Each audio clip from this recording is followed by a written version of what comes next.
So, welcome to Woman Crush Every Day, where we discuss queer media, especially when it's black and especially when it's woman. I'm your host, Allison, aka Al Wu. And I'm your co-host, Hetang B, aka Sean B. Scribe. And today we are talking about the L Word, Generation Q, Season 3, Episode 2. And before we get into the episode, make sure you subscribe so you can know what's going on, what we talking about. Period. You definitely want to keep up with us. So hit that subscribe button and tell people what's going on. Yeah. And happy holidays, y'all. We just got through with Thanksgiving. Yes, it was indeed. great. Ate good. All of that. Yes. And I know people are going to be traveling all around the holiday season. So if you happen to be traveling to Detroit, check out Copper House. It's a cannabis-friendly bed and breakfast and also an event space. So whether you're staying and you just need a place to lay your head where you can enjoy some edibles and maybe some with your friends, or if you're looking for a place to have an event space, check out Copper House Detroit and use our promo code WCE. Check out the link in the bio. Yeah, indeed. Boom. All right. So Season 3, Episode 2, we're in it now. And it's going crazy. I love how last week's episode, we just bring Bet and Tina back together. Oh my gosh. We're back into this love saga, and it is what it is. We're in a full Tibet wormhole. Like, we are going, they've got us. They didn't even, warm us up to it either. It's just like, no, we're starting off. Boom, boom, boom. They're together. All right. Like, okay. Everything is at stake right now. And everything, the past doesn't matter to them. They've completely moved on. It's crazy. But there's that. So that's how this episode started. Let's go ahead and get into favorite moments. So what was your favorite scene? My favorite scene was when Micah, Finley, Sophie, and Maribel are playing the game, and Finley falsely says, "We don't have problems. Maribel likes me." No, that wasn't my favorite part of it. My favorite part of it is when... Actually, no. It was that. I was like, that was a two-parter. Pretty good one. It was a two-parter. It was when Michael was trying to draw on his Pictionary turn and had barely drawn anything after you get a full minute. A full minute. Yeah. So the fact that he only drawn those two little circles and a lot, I'm like, I was like, that's what you did? Stop. Okay. But then when Maribel had to correct Finley, who said, "No, we like each other," and Maribel's like, "No, I don't. I don't like you. And not only do I not like you, I really like the person that Sophie was fucking while you were gone way better." Took me out. And I don't like Maribel being mean, but that was the best bomb drop. That was a lot. That was a lot. Oh my gosh. I don't want to go too deep into that, but I feel like that moment made me... I was already curious, but it made me more curious about who the fuck is Dre. Who is Dre? Who is Dre? I have my own hopes and desires for who Dre is. We will see. We'll see if we ever meet Dre. Yeah. But I feel like, come on. Because Sophie loves Finley. Yeah. Okay, does Sophie love Finley? Anyway, we'll come back to that. What was your favorite moment? My favorite part, happened early in the episode. Honestly, it's kind of petty. I don't even know if this is my favorite part, but I feel like I have to shout out Bet's clavicle in that scene at the very beginning with Tina. That neck meat, that neck bone action. I'm like, this is why the people love Bet. This is what it's about. This is why we've tuned in for 20 years, because Bet's clavicle and that strong arm action. You know what I mean? Go back and watch that scene. Zoom in. Not the strong arm action. But that, I was like, this is what sealed this show into history, into Showtime history. Yes. That's my favorite part. All right. You know what? And I also feel like Bet in this episode, I'm going to move into my woman crush because Bet was my woman crush for this episode. But I think this whole thing, my favorite moment, scene, all of this energy is seeing Bet in this healed, aggressive femme top like energy. Yes. You know what I'm saying? Like yes. this heeled femme top It's awesome. is really amazing. So I feel like that's why that's my favorite scene. And I'm even gonna that's my say woman crush. verse. Yeah. She's very verse, and she definitely was willing to be verse. She did. throughout Tina this went and whole- flipped her yes. like, girl, no, it's me time. Yeah. It was amazing. And that was a foreshadow to the Healed. flip that Tina was gonna pull on Bet later. Yeah. And and the flip that Bet pulled back on her. Yeah. Said, no, boo, it's different. So you know what? This healed femme verse energy, that's what we're here for. Well, I totally agree. Bet is definitely my woman crush this week because she just continued with the growing up glow up. And, I think it's really fitting that Bet was doing this, this talk for Marcus, who is the reason why they are able to have Angie because Marcus donated his seed for that. Not his seed. I mean, it is. It was his because seed. he donated his seed. He did. Okay, you are clearly watching The Handmaid's Tale way too much. Fact. And there wasn't enough gay stuff. I was like, in oh there. God. Moira should have had a more prominent role this season. Anyway, I digress. We are on the We're Generation Q, leaving Handmaid's Tale in the best. So yeah, no, I really appreciated Bet talking about, not only did he have more of a focus on family and that's why his career wasn't where it was at, but also there's racist stuff happening in the arts industry. And it reminded me of why Bet's career likely was also so important for her. She's naturally driven, wants to be on top, right. Wants to be the boss bitch, is the boss bitch. But also knows there's an equity in the world and she has, this privilege to be able to do things that other people aren't able to do and create platforms where they weren't there before. And that's why her career has been so important to her. But then to see her, when the dude came up in the gallery and was like, oh my God, are you Bet Porter? Totally loving on her. I think that for her was a realization, I've made it. I've made it to the top. The young people worship me. Yeah. Everybody wants to be me, and I'm woke as fuck, and it's beautiful. It's beautiful. I've changed the fucking game. I did it all, and I can just go be with my woman. She doesn't need to put anything down to come be with me. I have all the space in the world to put everything down and go be with the person who I desperately wanted back, even though I'm still hoping for a Pippa remerge. No, that's real. That's real. Yeah. But good job, Ben. So many words, so many thoughts, so many feelings that just must be laid to rest. Yeah. Yeah, we just have to accept what is happening now and what we cannot change. The writers have spoken. Yeah. All right. Okay. So what can stay and what can go for you? Let's see. I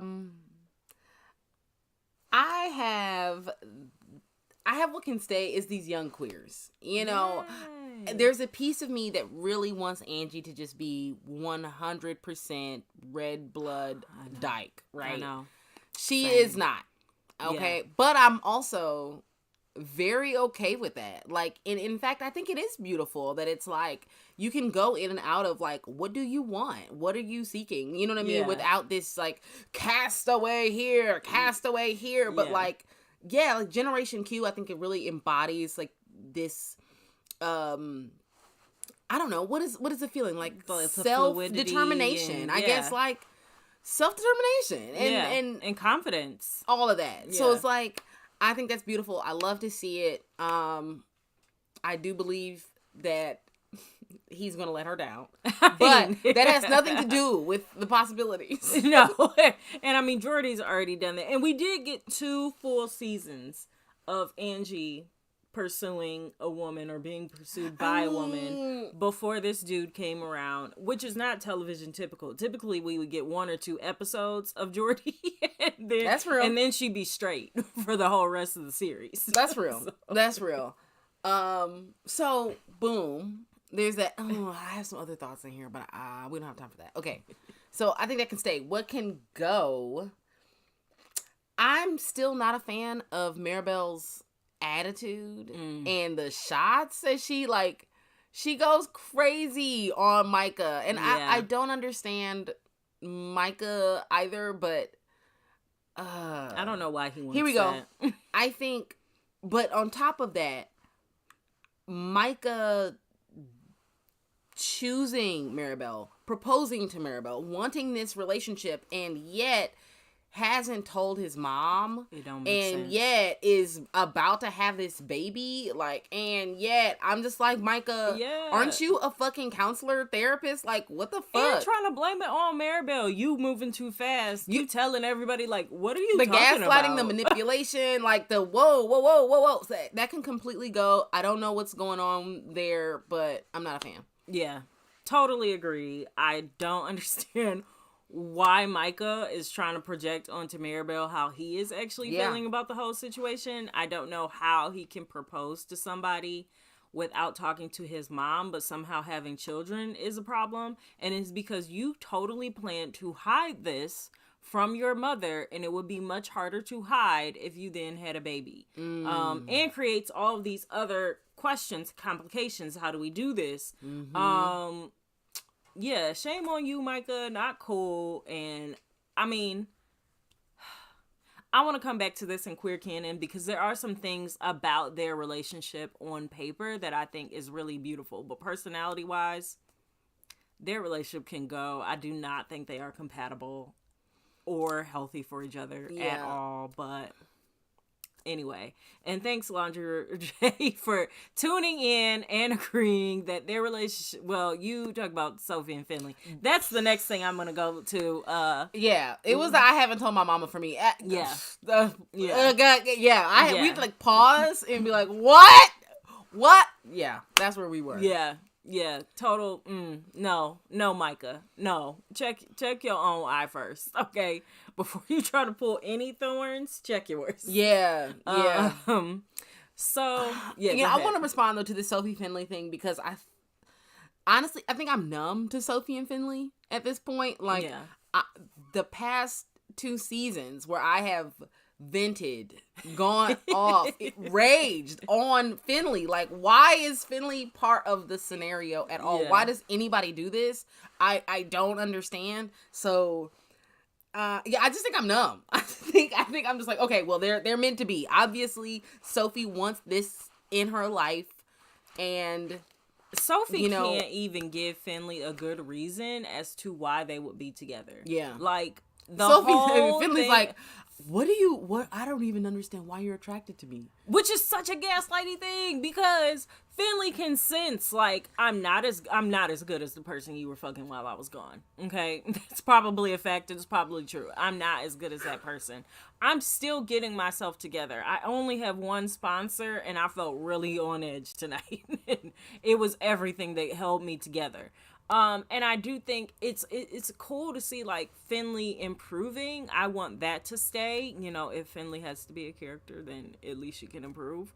But I just think, like, she totally is sensing, like, I shouldn't be in a relationship with anybody right now. And you are saying that I'm great for you. And why? And Sophie never gave her a response. And that was so whack. That was so whack to be like, you make my heart beat. Okay, but you didn't say, like, why she would be worth being with. You just said she makes your heart beat and makes my heart jump and love you and all of that. But you don't actually admire her. You don't seem to be able to point out any good qualities, like anything subjectively or objectively like good about her. And then you ended it with, like, her saying some stuff while y'all touching each other and you're like, oh, you're so stupid. And so I was like, yeah, Sophie, I think Finley just makes you feel better about yourself because you will always have it more together in that situation. And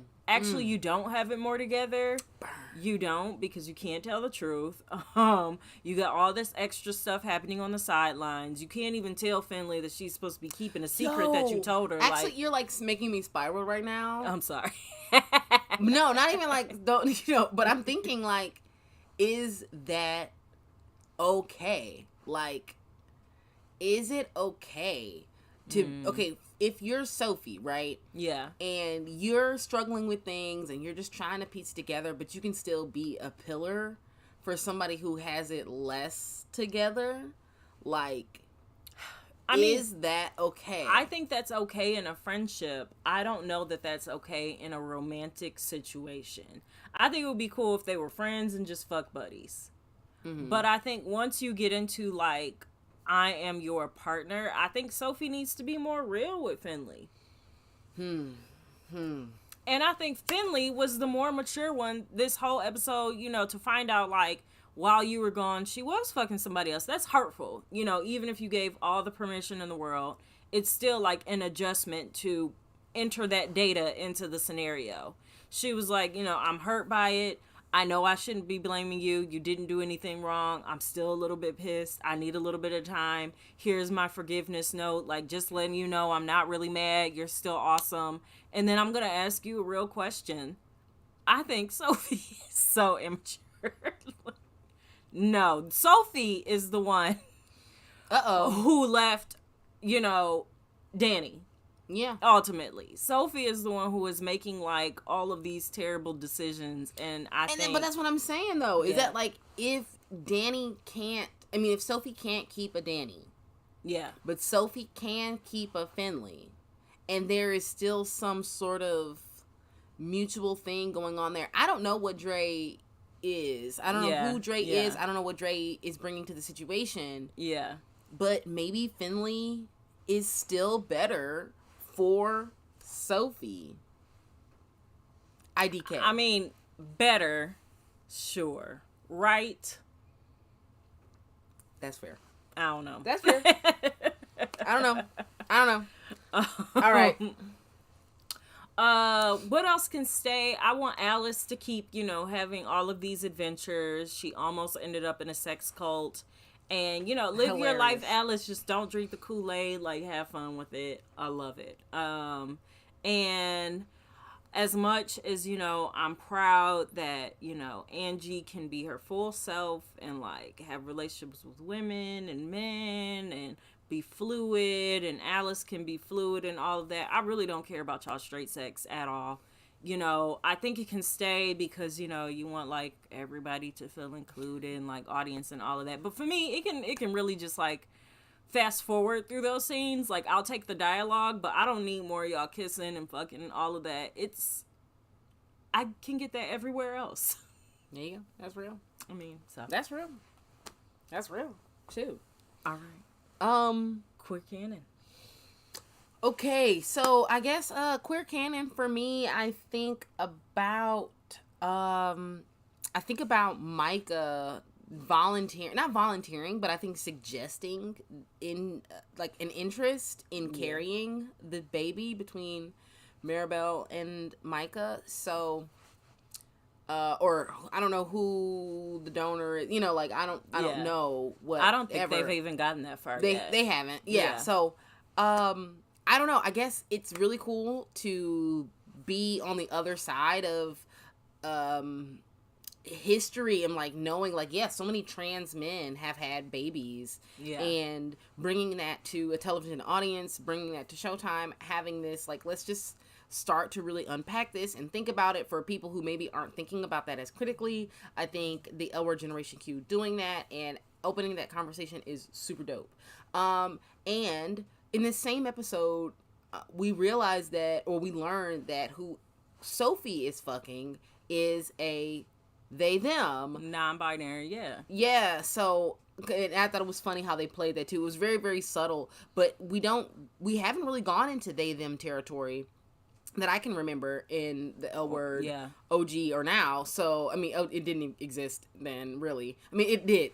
Y'all know what I mean. Yeah, because we kind of had Ivan a little bit. I mean, like, but there, I mean, but not, was that person still non-binary? Like the they language were more fluid, around non-binary and has really evolved. It's evolved so much from the first one to now. So, like, introducing somebody who identifies as they, them, specifically and explicitly, I am interested in, and I think that's really cool for a show like the L Word to bring that to just our audience overall. So, now that the door is opened, where does it go? IDK, but that's where it fits in the queer canon for me. Okay. The L Word can do that, you know what I mean? And be like that kind of like, not flagship show, but yeah, in ways like that flagship lesbian show that is still growing with the times. Yeah. No. I really appreciate that. I'm really interested in the character Dre. I hope we get to meet them. Yes. I really want to know. Let me tell y'all, I'm so pressed. I need Dre to be a black stud. Like, and not like, so not like the black stud Alice was fucking back in OG L Word. Like, yes. No, I need like, this bitch listen to PZ. I mean, some real gangster shit. Not I'm in the military and I have a gun. No, like, no, I stay strapped, bitch. Like, let's go. I need Dre to bring that hood energy. Please, Dre. Please. We'll see. Please, gods of the L Word Generation Q, can you give me a black, masculine, stud-ass nigga? Like, okay, I'm done. Well, we'll see what the L Word Gen Q gods do. I'm not that hopeful, but it would be great. It would be really great if y'all did. I want to go back to something you said, because I do feel like, one, I'm glad Micah did pose the question of like, you know, you didn't even ask if I would be the one who wants to carry. I don't want to, but you didn't ask me. I'm also sort of glad that they're not going to go down that road, because the whole like Moira Max fiasco was, we don't need to do that again. We don't need to do that again. And so I'm glad that like, it's like, listen, this is a possibility, but we're also not about to quite do that. And I like that Micah gives a new way to express a story of a trans man outside of Max, and kind of do it in a way that's more fully nuanced. So I like that. I really, even though I don't want Maribel and Micah to be together, because I just don't think their personalities match with each other, I do really love everything that their relationship kind of represents on paper. Like, they are an interracial couple. They have different physical abilities. They have different sexual... I don't really know how either one of them sexually identifies, but I imagine it's not quite in the same way. Gender different, like all of these things are coming into play in this one relationship. And I think it's really beautiful to see. We don't, when we typically see these interracial relationships on TV, it's usually a black person or a white person with anybody else. And so to be able to see like two people who often wouldn't even get television time, then be able to be in this relationship together and have all these various intersections, I feel like this is like the intersectional canon orgasm right here. I just wish that they were like compatible. Yeah, I want to feel that, like, oh my gosh, I want to root for them so much, and I'm just like, run, Micah, run, you know, or Maribel, run, get out of here, both of y'all. Yes. Can I root for y'all? Please make it so that I can root for them. Oh my gosh. Yeah, I really do want to root for them, but I just can't. I don't want it to happen. I want them to be friends. I think they actually make really good friends for each other, because they can pull each other into, you know, new places of themselves. But I just really want them to have like 5 years apart to grow up, get like more centered in themselves, and then maybe come back together, and it could be really cute. I hear that. And then my final thing is, I just appreciate the L Word Gen Q's focus on not just lesbian relationships, but lesbian familial relationships. Like, there's so much more family, and how do you blend family, merge family, create family, you know, repair family, all of this on here that I feel like was not as present in the same way on the original. You know, of course, Tina and Bet were like trying to have Angie, but outside of that, there were no kids to consider. That just wasn't a part of the conversation. And I like to see this, that we can see like full cycles of families in these like queer relationships and these conversations about like how do we really want to start these things together, and business, you know, bringing that into, I like Shane and Tess trying to figure out, you know, how we gonna grow, how we gonna do this business together. So it's a lot of fruitful things that I think the show is talking about, even if the center is just like, you know, who's sleeping with who, and that's kind of the center of the drama. I'm here for it. Yeah. Well, obviously, we're both here for it. Yeah. So, season 3, episode 2 down in the can. And I want to mention. Yeah. I'm just looking at this comment. Yeah, go for it. Laundry Day says Mirabelle is a baby mama if they break up. Woo.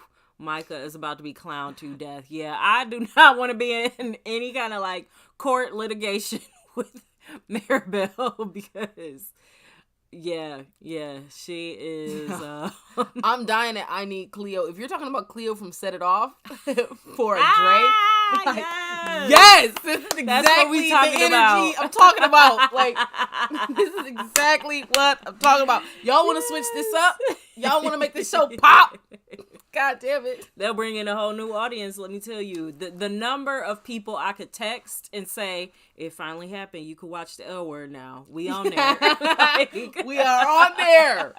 So, hey, yes. I don't know. This was good, though. Season 3, episode 2. I can't wait. Can't wait till next week. And actually, we might tap in a little bit sooner because they're streaming these episodes on Fridays. And I think we were like, it's Sundays or it's Fridays or whatever. Yeah, so Fridays, we'll figure it out. But we might be shooting from a new location because we are going to take a trip. Yeah, we're going to be in New York. So it'll be fun and, you know, all that good stuff. Yeah. Can't forget, though. We got a special follower in our TikToks this past week. Like, well, actually, yeah. We realized that some weeks ago.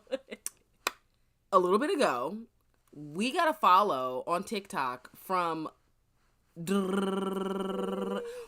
O'Donnell. Yeah. Like, what? The Rosie O'Donnell. And so, like, we know Rosie's going to be a part of the L Word Generation Q season 3. Yeah, they already teased. Like, we've already seen the promo, womp. But, y'all, I don't know. I just feel like that's where we are. We in the game where we got the follow from one of the OGs. Like, we both admired Rosie O'Donnell all grown up. You know, as kids. Like, so that's sick. Love. I'm like, hey, we must be doing something right. But we thank y'all for tuning in as always. And until next week. Peace. Peace.